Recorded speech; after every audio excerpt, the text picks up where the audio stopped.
नमस्कार, श्रीमती मोरी देवी तापड़िया कन्या महाविद्यालय जसवंतगढ़ के इस यूट्यूब चैनल पर मैं प्रवक्ता हनुमान शर्मा आप सभी का हार्दिक अभिनंदन और स्वागत करता हूं। प्यारे विद्यार्थियों, बीए तृतीय वर्ष के पाठ्यक्रम के अंतर्गत बीए तृतीय वर्ष के जो पाठ्यक्रम के अंतर्गत आपका हिंदी साहित्य है, उसमें आधुनिक जो काव्य हैं, आपका प्रथम प्रश्न पत्र आधुनिक काव्य, उसमें हम साकेत नवम सर्ग जो कि मैथिली शरण गुप्त जी के द्वारा रचित है, उनके पद हैं हम पढ़ रहे हैं। तो प्रस्तुत पद्यांश साकेत महाकाव्य के नवम सर्ग से मैथिली शरण गुप्त जी द्वारा रचित जो पद हम जो है शीर्षक से लिया गए हैं, या मैथिली शरण गुप्त जी द्वारा रचित साकेत महाकाव्य के नवम सर्ग से ये पद है वो अवतरित है। तो इसमें देखिए, ये जो पद है वो आपके 33वां और 34वां जो पद है वो है ये 34वां पद आधा है, आधे बाद में हम उसके बारे में चर्चा करेंगे अगले वीडियो में, ठीक है। तो अब देखिए प्यारे विद्यार्थियों, जो है आज का पद साकेत से हम लेते हैं। विहंग उड़ना भी ये हो वृद्ध भूल गए आए, यदि अब इन्हें छोड़ूं तो और निर्दया दये, परिजन इन्हें भूले ये भी उन्हें सब है वह, परिजन इन्हें भूले ये भी उन्हें सब है बहे, बस अब हमी साथी संगी सभी इनके रहे, मेरे उर अंगार के बने बाल गोपाल, अपनी मुनियों से मिले पले रही तुम लाल। तो यहाँ पर उर्मिला अपने जो घर में पाले हुए जो पशु पक्षी है उनको लक्ष्य करते हुए कह रही है, उनके घर में बहुत सारे पशु पक्षी वो उन्होंने पाल रखे हैं, तो उन्हीं को लक्ष्य करके उर्मिला कहती है अपनी सखी से, सखी कि ये जो विहंग यानी पक्षी है, ये जो पक्षी है ये पक्षी है वो अब उड़ना भूल गए हैं, ये पक्षी अब क्या करने लग गए हैं, अब उड़ना भी भूल गए हैं, अब ये पक्षी उड़ना भी भूल गए हैं। हो वृद्ध भूल गए, वृद्ध माने बूढ़े होने के कारण अब ये पक्षी है अब वो उड़ना भी भूल गए हैं। ऐ और यदि अब इन्हें छोड़ूं तो और निर्दय दये, दये माने दयालु, मैं दयालु हृदय की निर्दया मतलब निष्ठुर क्रूर कहलाऊंगी, ठीक है।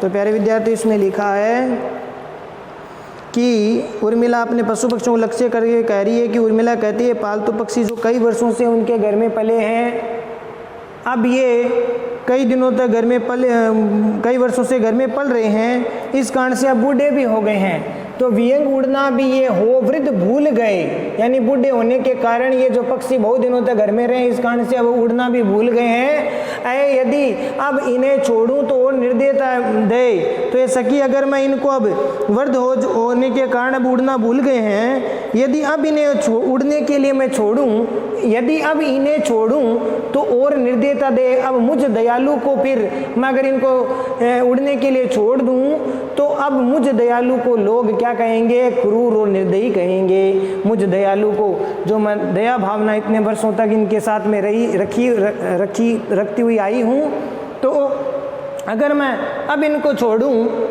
उड़ने के लिए तो लोग मुझे निष्ठुर कहेंगे, क्रूर कहेंगे कि कैसी निष्ठुर हृदया थी जो ऐसे बूढ़े पशु पक्षियों को छोड़ दिया, और इस प्रकार से लोग है मेरी उल्हाना है वो करेंगे, मुझे उल्हाना देंगे। तो ये बात उर्मिला इसमें बताई है। तो दयालु जो मैं हूँ, मुझ दयालु को लोग क्रूर कहा जाएगा, मुझे क्रूर माना जाएगा। परिजन इन्हें भूले, परिजन किसके, इन पक्षियों के परिजन, इन पक्षियों के जो परिजन हैं, इनके परिवार जन हैं, परिवार के लोग इनके परिवार के, पक्षियों के परिवार के लोग हैं वो इन्हें भूले, इन्हें माने इन पक्षियों को भूल गए, और ये भी उन्हें, ये भी कौन, ये जो पक्षी है, ये पक्षी भी उन्हें माने इन अपने परिवारजनों को भूल गए हैं, अपने परिवारजनों को, परिवारजन इनको भूल गए हैं और ये अपने परिवारजनों को भूल गए हैं। सब हैं भय मन, इसी प्रकार से जीवन उनका चल रहा है, जीवन चल रहा है अर्थात बह रहा है, ठीक है। इसी क्रम से उनका जीवन है वो चल रहा है, बह रहा है कि परिजन अब इनको भूल गए हैं जो काफ़ी वर्षों से मेरे घर में रहे हैं, इस कारण से इनके परिजन इनसे नहीं मिल पाए हैं, इस कारण परिजन इन पक्षियों के जो परिजन है वो इनको भूल गए हैं और ये इन अपने परिजनों को भूल गए हैं, और इसी प्रकार से इनका जीवन क्रम है वो चल रहा है या बह रहा है। बस अब हम ही संगी साथी, उर्मिला अपनी सखी से कहती है कि अब इन पशु पक्षियों के हम ही संगी साथी हैं, हम इनका परिवार है, सभी इनके रहे, यानी इन पशु पक्षियों के हम ही संगी साथी रहे हैं, अब हम ही इनके परिजन हैं, संगी साथी हैं और सभी कुछ हम ही हैं, ठीक है। ये उर्मिला कहना चाहती इसमें। और मेरे उर अंगार माने हृदय में संतप्त, हृदय में संतप्त,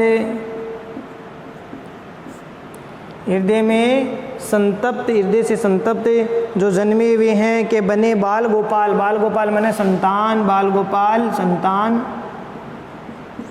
कि ये मेरे हृदय के संतप्त या वियोग व्यथा के कारण जन्मे हुए हैं, संतान के समान मेरे प्रिय लग रहे हैं, अर्थात इस विरह वेदना में ये मेरे विरह संतप्त हृदय में बाल गोपाल यानी संतान से भी अधिक वो प्रिय लग रहे हैं। मेरा हृदय है वो व्याकुलता, विरह वेदना से व्याकुल है, हृदय संतप्त है। उस समय ये जो पशु पक्षी है मुझे बाल गोपाल यानी संतान के समान प्रिय लगते हैं, ये संतान के समान मुझे प्रिय लगते हैं। केवल इन्हीं को देख करके मैं अपना ये जो अवधि है वो काट रही हूँ, ये 14 वर्ष की अवधि है वो मैं काट रही हूँ। इस प्रकार से उर्मिला ये भाव व्यक्त कर रही है। तथा ये जो पक्षी है बाद में, यही जो बाद में जब मेरे प्रियतम जब मिल जाएंगे तो अपनी मुनियों से मिले पले रही तुम लाल, हे पुत्रों, यहाँ पक्षियों को उर्मिला पुत्र के रूप में संज्ञा दी है कि हे पुत्रों, तुम अपने मुनियों से जो शिक्षित करने वाले तुम्हारे आचार्य थे, अपनी मुनियों से मिले पले रही तुम लाल, अर्थात अपने मुनियों से, अपने शिक्षकों से तुम पहले जहाँ पल करके आए थे यानी शिक्षा लेकर के आए थे, तुमको अब मैंने वो पाला है, पोसा है, पोषित किया है, और मेरे जो प्रियतम जब आएंगे तब तुमसे मिलेंगे, प्रियतम आदि से तुमने हमेशा है वो मिले हुए हो, मेरे पास ही पले हुए हो, और इस प्रकार इन प्रिय पक्षियों को यूँ छोड़ना है वो उर्मिला मानती है कि उचित नहीं है, क्योंकि इन्हीं के संगी साथी परिवारजन हम ही हैं, इसलिए अब इनको इस अवस्था में हम छोड़ नहीं सकते। तो ये भाव इसमें एक तरह से पशु पक्षियों को भी एक ममता में भाव इसमें व्यक्त किया उर्मिला का। और विशेष वाले पॉइंट में लिख देना, यहाँ पर विरह व्यतीत उर्मिला की दयालुता, चिंतनशीलता और उनकी क्या नाम ये आत्मनिवेदना है, ममता है, ये भाव एक साथ इसमें व्यंजन हुई है। यहाँ इस पक्षियों के प्रति उर्मिला का जो है एक तरह से ममता यहाँ पर दिखी जा रही है, ममता है, चिंतनशीलता दिखाई जा रही है, और क्या भाव व्यक्त हुए हैं, साथ ही साथ दयालुता का भाव व्यक्त हुआ है, ठीक है। ये आप इसमें विशेष वाले पॉइंट में लिख देना, इस पद से उर्मिला की ममता, चिंतनशीलता, दयालुता का भाव व्यक्त हुआ है। और अलंकारों की बात करें तो प्यारे विद्यार्थियों अनुप्रास है, रूपक है, और अनुप्रास, रूपक, काव्यलिंग अलंकार, और ये जो अलंकार है इसका इसमें प्रयोग किया गया है, अनुप्रास, रूपक, काव्यलिंग और जो है ये इसमें अलंकार है, साथ ही साथ छंद की यति गति उचित है, भावानुकूल है, और बड़ा मार्मिक यहाँ पर एक ममतामय वातावरण इसमें बताया गया है। अब अगला पद लेते हैं प्यारे विद्यार्थियों कि वेदने तू भी बली बनी, पाई मैंने आज तुझी में अपनी चाह गनी। वेदने तू भी भली बनी, पाई मैंने आज तुझी में अपनी चाह गनी। नई किरण छोड़ी है तूने, तू वह हीर कनी। सजग रहूं मैं सारे हृदय में, ओ प्रिय विसीक अनी। ठंडी होगी देहन मेरी, रहे दृगंबुसनी। तू ही उसे उष्ण रखेगी मेरी तपन मनी। तू ही उसे उष्ण रखेगी मेरी तपन मनी। तो प्यारे विद्यार्थियों इस पद में देखिए इसमें उर्मिला है अपनी विरह वेदना को अच्छी बता रही है, विरह वेदना को अपनी साथी बता रही है, विरह वेदना को अपनी संगिनी बताई है इसमें, ठीक है, संगिनी बताई है, साथी बताई है। तो हे वेदने, हे पीड़ा, हे विरह वेदना, ठीक है, हे विरह वेदना, तू भी भली बनी, तू भी मेरी अच्छी सहचरी बन गई है। उर्मिला कहती है कि तुम भी मेरी क्या बन गए। साकेत महाकाव्य से ध्यान रखना, या आप विशेष प्रसंग में साकेत महाकाव्य के नवम सर्ग से, यानी मैत्री गुप्त द्वारा रचित साकेत महाकाव्य के नवम सर्ग से उद्धृत है। और इसमें उर्मिला अपनी विरह वेदना को, अपने पीड़ित मनोभावों का वेदना में चित्रण इसमें किया गया है। उर्मिला है वेदना को संबोधित कर रही है, ध्यान रखना है इसमें उर्मिला किसको संबोधित कर रही है, वेदना को संबोधित करती हुई उर्मिला कह रही है कि ये वेदना, हे पीड़ा, तू भी भली बनी, तू भी मेरी भली सहचरी बनी है, साथी बनी है। कि तू वेदना सहते सहते उर्मिला को अब ऐसे लगने लग गया है कि अब तो पीड़ा ही मेरी साथी बन गई है, सखी बन गई है, संगिनी बन गई है। तो वेदने तू भी भली बनी, हे पीड़ा तू भी मेरी भली सहचरी बन गई है, ठीक है, संगिनी बन गई है। पाई मैंने आज तुझी में अपनी चाह घनी, आज मैंने तुझी में अपनी घनी जो गहरी चाह है, इच्छा है, वो प्राप्त की है, प्राप्त की है। घनी मैंने गहरी कि हे वेदना, हे पीड़ा, पाई है मैंने प्राप्त की है। मैंने आज तुझी में, तुझी शब्द यहाँ पर वेदना के लिए आया, पीड़ा के लिए आया। वेदना, आज तुझी से मैंने अपनी इच्छा, गहरी इच्छा है वो प्राप्त कर ली है। कैसी इच्छा प्राप्त कर ली है कि इसी प्रकार से वीर वेदना में पीड़ित होकर मुझे ऐसा लग रहा है कि मेरे प्रियतम है वो मुझे प्राप्त हो जाएंगे। तो ये वेदना का जो भाव इसमें व्यक्त किया गया है कि वीर वेदना में प्रियतम की प्राप्ति है, वो उसकी इच्छा और अधिक हो जाती है, इच्छा अभिलाषा और अधिक हो जाती है। कि नई किरण छोड़ी है तूने, यानी तूने मेरे निराशामय अंधकारमय जीवन में एक नई किरण आशा की है, वो छोड़ दी है। हे वेदना, तूने शब्द यहाँ पर किसके लिए आया है, वेदना के लिए, पीड़ा के लिए है, यानी पीड़ा को, वेदना को यहाँ पर संगिनी बताया है उर्मिला ने कि हे पीड़ा, हे वेदना, तूने मेरे जीवन में एक नई किरण, आशा की एक नई किरण है वो छोड़ दी है, जिसके सहारे मुझे मेरे जैसी मेरा निराशा का अंधेरा मिटने लगा है इस उस किरण से। हरि वेदना, तुझने ऐसी नई किरण छोड़ी है जिससे मेरी निराशा का अंधेरा वो मिटने लगा है और मुझे ऐसा आशा का संचार मेरे जीवन में हो जाएगा, ऐसा मुझे लगता है।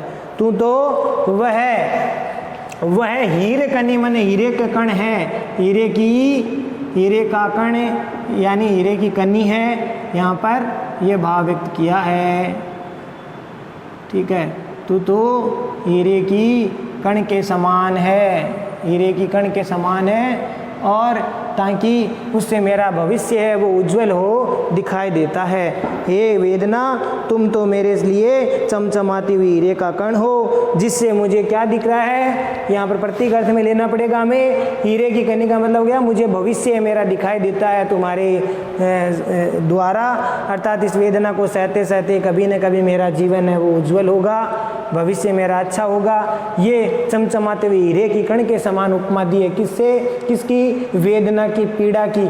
हीरे के कण के समान, नई किरण के समान जो है वेदना है उर्मिला को लगती है, जिससे मेरे निराशामय जीवन में आशा का संचार होगा, निराशा का अंधकार मिट जाएगा और नई किरण के समान हो वेदना, और साथ ही साथ तू मेरी चमचमाते हुए हीरे के कण के समान हो, जिससे मेरा उज्जवल भविष्य उज्जवल हो जाएगा, भविष्य की राह मुझे मिल जाएगी। ये भाव इसमें व्यक्त किए गए हैं। अगला आधे की लाइन है, सजग रहूं मैं साल हृदय में ओ प्रिय विशिक्षणी, अर्थात प्रियतम की विरह व्यथा रूपी बाण, प्रियतम के विरह वेदना रूपी विशिक अनि का मतलब तीखे पेने बाण, तीखे पेने बाण।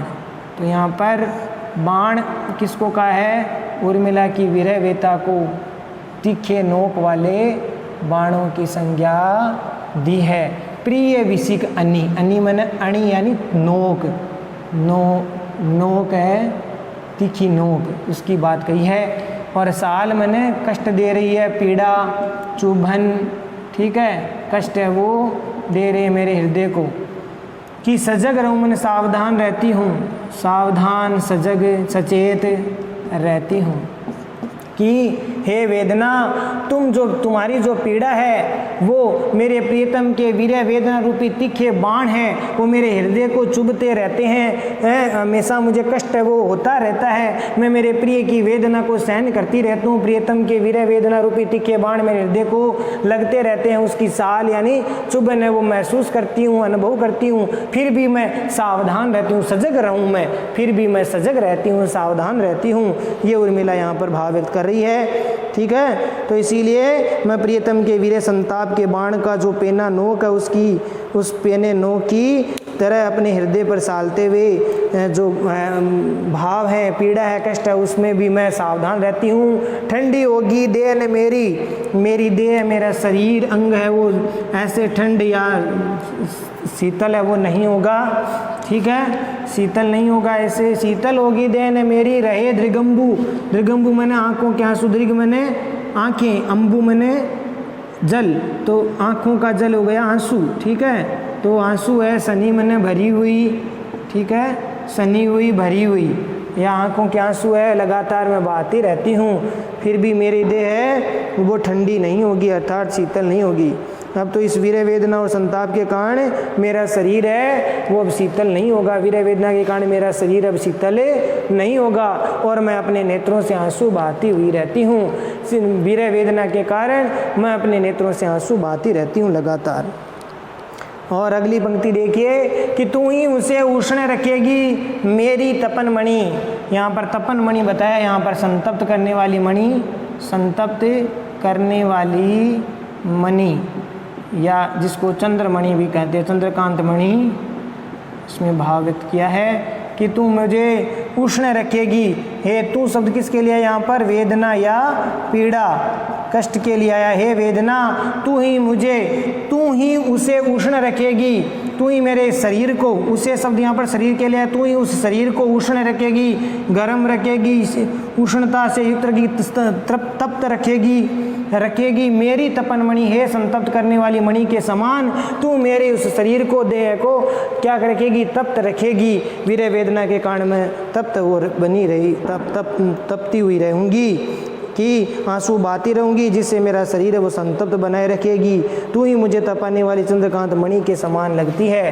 तो यहाँ पर उर्मिला है वो वेदना को तपन मणि की संज्ञा भी दी है। ठीक है, ये ध्यान रखना, तपन मणि की संज्ञा दी है, और विशिक अणि के समान सालती है, हीरे की कणी के समान उज्जवल भविष्य दिखाई दे रहा है, नई किरण के समान आशा का संचार हो रहा है। तो ये वेदना को, पीड़ा को ही उर्मिला ने यहाँ पर एक तरह से क्या दिया, संगिनी उसको बना करके भाव व्यक्त किया है। तो आशा करता हूँ ये भाव आपको समझ में आ गया होगा प्यारे विद्यार्थियों। और विशेष वाले बिंदु में आप लिख देना कि भाई इसमें विरहिणी की वेदना के जो भाव व्यक्त किए गए हैं, विरहिणी की वेदना को अनेक भावों की जननी इसमें बता दिया, अनेक भावों की जननी हो गई ये वेदना है, वो अनेक प्रकार के भाव देखो कैसे आए, ये भावों की जननी वेदना हो गई है, ये भी प्रकट किया है। अनुप्रास रूपक अलंकार का भी प्रयोग इसमें किया गया है, अनुप्रास है, रूपक है, ठीक है, ये इस अलंकार का इसमें प्रयोग किया गया है। और छंद की यतिगति उचित है, ये शेष इसका पद है वो आगे और लेंगे हम। छंद की तुकांत शैली उत्तम है, और नए उपमान है इसका प्रयोग इसमें किया गया है। साथ ही साथ जो है छंद की यतिगति उचित है, तत्सम तद्भव शब्दावली से युक्त रचना है। तो ये भाव आपको समझ में आ गया होगा प्यारे विद्यार्थियों। ये मैं समझता हूँ कि दोनों पद आपको समझ में, इस पद का थोड़ा शेष भाग और है वो जो अगले वीडियो में हम लेंगे। ठीक है, ये हमने आधा ही लिया आज, अगले वीडियो में जो आधा पद है और लेंगे। तो ठीक है, ये पद आपको समझ में आ गया होगा। तो प्यारे विद्यार्थियों आज के लिए बस इतना ही। साकेत के नवम सर्ग से जो और आगे जो शेष पद है वो हम अगले वीडियो में लेंगे। तब तक के लिए चैनल को ज़्यादा से ज़्यादा लाइक, शेयर और सब्सक्राइब करते रहो, व्याख्याओं को पढ़ते रहो, नोट्स बनाते रहो।